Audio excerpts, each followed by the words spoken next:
Alla Tulia Meldonia Ahara Mariese, and welcome to Tolkien Untangled. My name is Rainbow Dave, and this is our sixth and final installment in the tale of Fëanor and the Silmarils.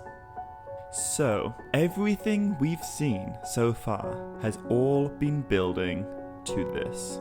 The Dark Lord Morgoth has stolen the 3 Silmarils and murdered the High King of the Noldor. And in response, Fëanor, the new High King, has declared war on the Dark Lord.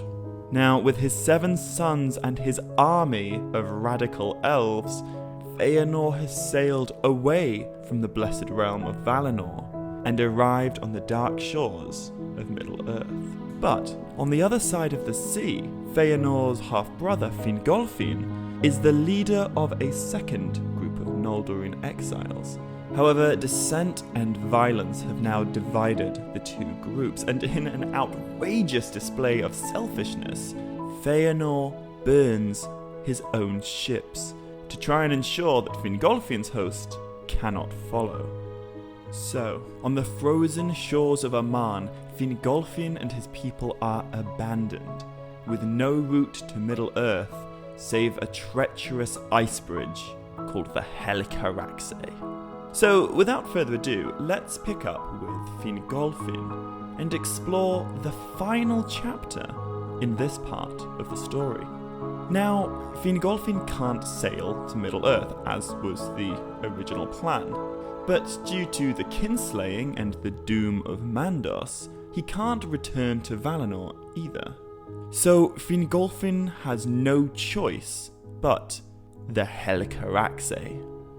Now, you might remember the Helcaraxë. I talked about it in episode 3, I think it was, when Ungoliant and Morgoth fled across it together. But I don't think I really stressed back then just how awful this grinding ice is. I mean, it was alright for Morgoth and Ungoliant, they had magical powers and there's only 2 of them. But for the exiled Noldor, this crossing is hellish. So, the word Helcaraxë comes from the Elven Quenya language, and it means something along the lines of ice fangs, which is appropriate, as this is an incredibly dangerous place. It's pitch black, and it's deadly cold, and the sheets of ice that the elves have to walk along are constantly moving and grinding together. Now, Tolkien doesn't give us an exact figure, but we do know that no small number of elves die on this journey. And throughout the rest of the Noldor's history, there is a real mental divide between those who crossed the Helcaraxë and those who just sailed around it with Fëanor. Now, in my mind, the most tragic event to befall the Noldor on this journey is the loss of Elenwe. Now, I've not mentioned Elenwe yet, and that's because, to be honest, she's not that important of a character in her own right, but she is the wife of Fingolfin's second son, Turgon. And she is the mother of Fingolfin's only living grandchild. And Elenwe stands out from the rest of the exiles because she's not actually a Noldor at all. She is one of the golden-haired Vanya. In fact, she is the only one that we know of who actually leaves Valinor with the Noldor. And so it's not 100% clear what happens here, but Elenwe seems to slip and fall beneath the ice into the freezing water. Now, her husband Turgon also almost dies trying to save her, but luckily, Fingolfin is able to pull his son back to safety. Now, I don't want to dwell on it too much, but it's actually a really, really incredibly good thing for the Noldor that Turgon did not die here, because this dude has a destiny. And I'm not going to spoil anything right now, but believe me, it would absolutely suck for the enemies of Morgoth if Turgon died on the Helcaraxë. But what I will go into now is the situation that the Valar have found themselves in back in Valinor.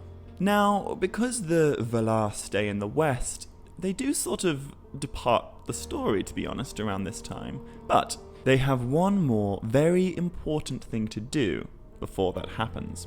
So, Valinor is, as we know, completely dark. The light of the trees is gone, and Morgoth has totally defiled the Blessed Realm. So, the Valar do what I guess a lot of world leaders do when bad things happen. They send their thoughts and prayers. No, I'm just kidding. But no, they do actually send thoughts and prayers. They hold this great vigil where they all gather together to mourn the darkening of Valinor and the loss of the Noldor's innocence. And they reflect how tragic it is that Fëanor was the greatest of his kind and he had the greatest potential. But now he's fallen into darkness. But I should say this vigil is not a total pity party, because in the end, Manwë, king of the Valar, approaches the Valiers, the ladies of the Valar, Yavanna and Nienna, and he asks if they can use their combined powers of growth and healing to restore the trees and bring back some semblance of the old light. But it's no good. Nienna's tears can't heal the mortal wounds, and for a while Yavanna sings alone in shadow. However, just when all hope is totally failing, Telperion the Silver bears one last flower, and from Laurelin the Gold comes a single final fruit. Now, Yavanna takes the flower and the fruit to her husband Aule, and he crafts two magnificent vessels to house them. These two vessels he gave to the queen of the Valar, Varda, and Varda sends them high into the sky, sort of like lamps that will light the world below.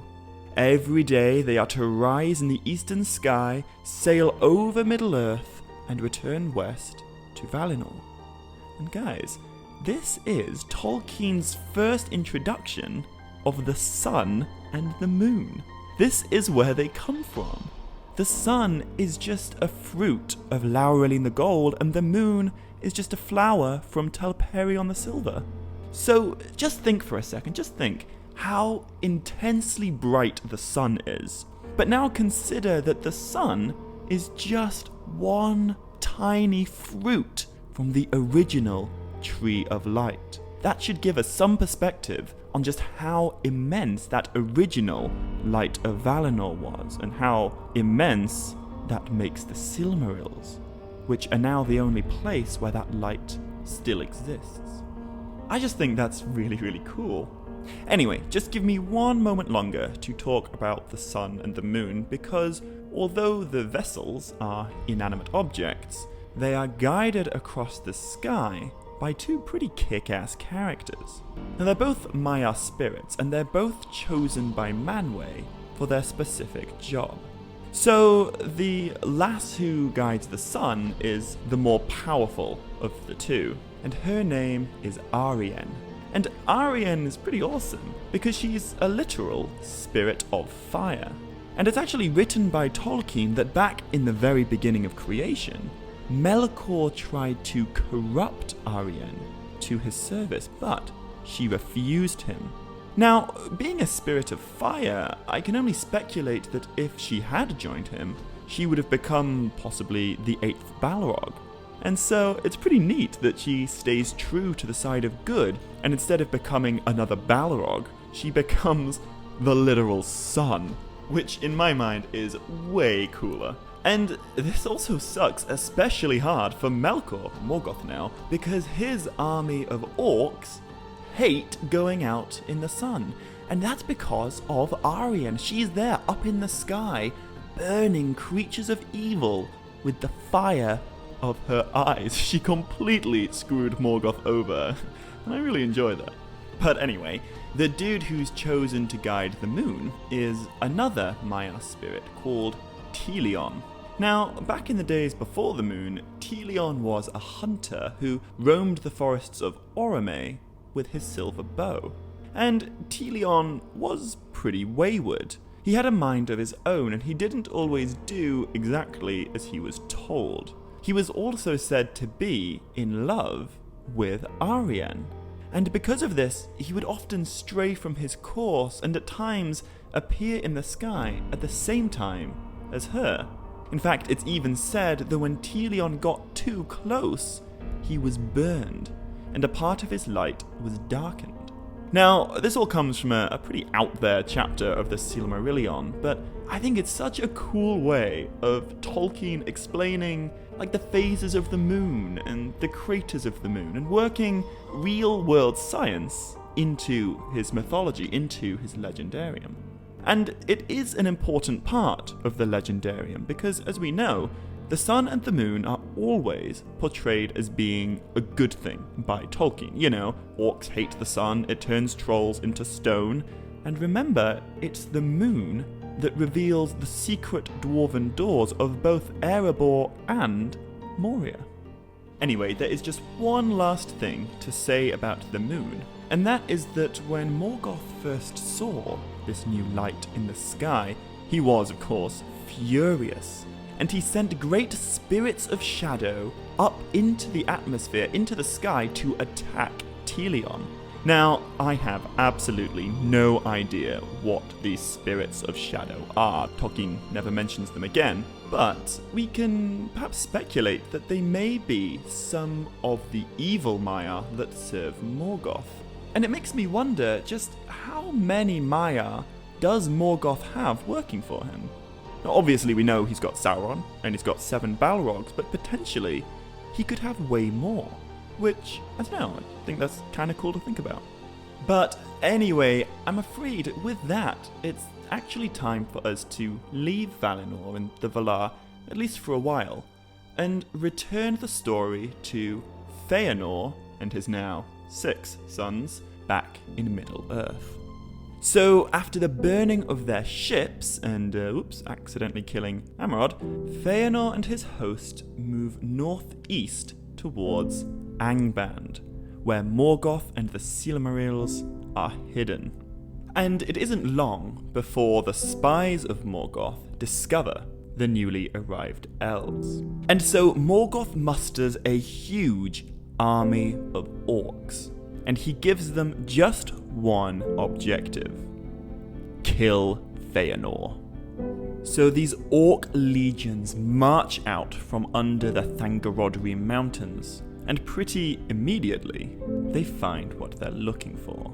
Now, in the Great War for the Jewels, which defines the entirety of the First Age, there are a number of major battles, and this one, right here, is the first. It is remembered as the Dagor Nwyn Gileath, which means the battle beneath the stars. Now, Dagor is just an elven word for battle, and it's actually a word that we're going to hear a few more times over the course of these videos. In fact, we even hear Legolas say the word in the Two Towers movie. But in the battle itself, a vast army of orcs, as I say, are sent forth from Angband, and they ambush Fëanor's relatively small band and attack them before the elves have even made a proper camp. But all is not lost. In fact, quite the opposite. So these orcs have spent their entire lives fighting lesser elves and petty dwarves, and they have never encountered a Noldor before. Now, I've said a few times that the Noldor are the greatest of all elves in might and skill, and this battle proves it. Fëanor and his host absolutely slaughter the orcs. It is a total bloodbath. Fëanor's wrath and his hatred of Morgoth is so great that almost the entire legion of orcs are simply wiped out then and there, while the Noldor hardly take any casualties at all. Now, the very small scattering of orcs that survive all flee back to Angband, and in his pride, Fëanor orders that every single last one of them be hunted down and destroyed. So the Noldor chase the retreating orcs all the way across these northern lands. But Fëanor and a small group of his elite fighters decide to charge ahead of the main force. You see, Fëanor plans to be the first one through the gates of Angband, so that he can challenge Morgoth and slay the Dark Lord by himself. However, as is always the case with Fëanor, his pride gets the better of him. You see, he and his soldiers charge way too far ahead of his sons and the rest of his host. And when the orcs see that their pursuers number no more than a few dozen, they turn. And on the plains just outside of Angband, they fight back. However, this time, the forces of darkness are fighting on their own turf. And, well, as Gandalf will eventually one day say, there are older and fouler things than orcs in the deep places of the world. So Fëanor and his guard do fight valiantly, and they cut down all the orcs in their path.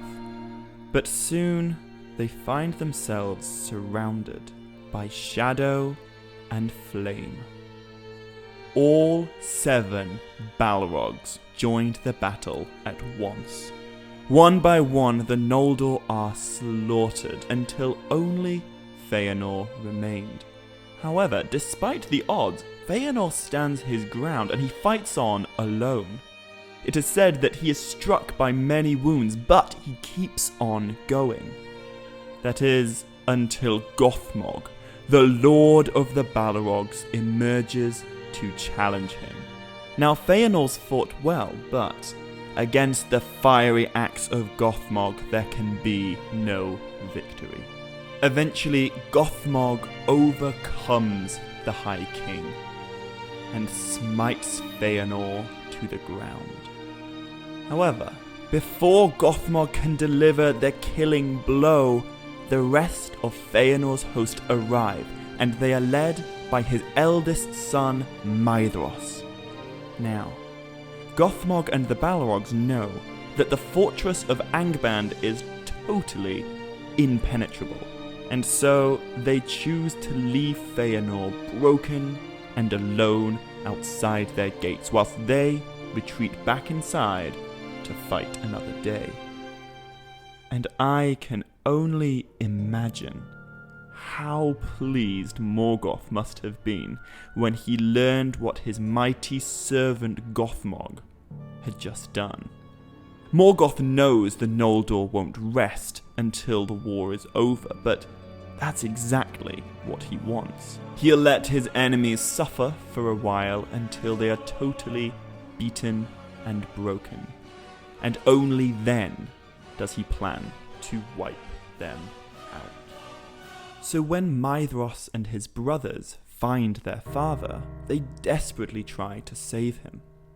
But Fëanor knows his wounds are mortal, and soon he will be dead. Now 3 times Fëanor curses Morgoth. However, in this moment he finally understands the truth. In the Doom of Mandos, it was foretold that no elf would ever overthrow the Dark Lord, and those that tried would meet only hardship and death. And in Fëanor's dying moments, he must have reflected on his life, and the potential that he'd squandered, and the meaninglessness of all that he'd done. Nevertheless, the oath still binds him, and with his dying words, Fëanor orders his sons never to surrender and never to stop hunting the Silmarils. And after that, Fëanor dies. And as his fiery spirit leaves Middle-earth, his body actually turns to ash and disappears on the westerly wind. And that, dear friends, is the end of Fëanor. Now, I know, he's a controversial character, and some fans really do love him, and they say he's a noble anti-hero. But honestly, I do have to disagree.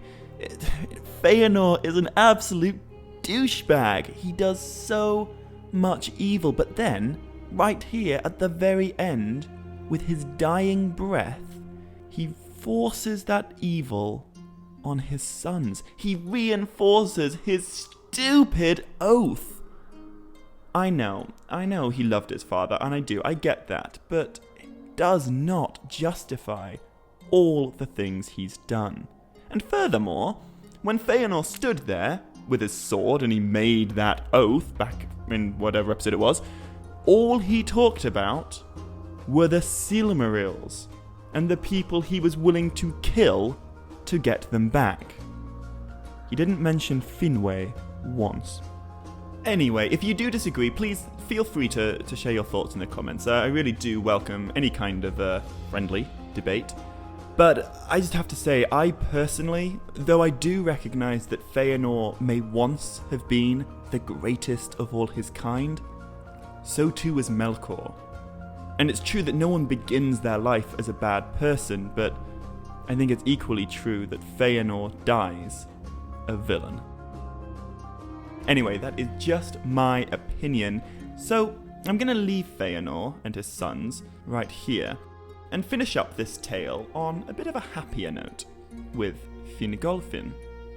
So, after a long and grueling journey, Fingolfin finally leads his people all the way over the Helcaraxe, and they finally emerge on the western shore of Middle-earth. And at the very moment that Fingolfin's foot first touches the ground, something incredible happens. The dark sky turns silver, and the moon rises for the very first time.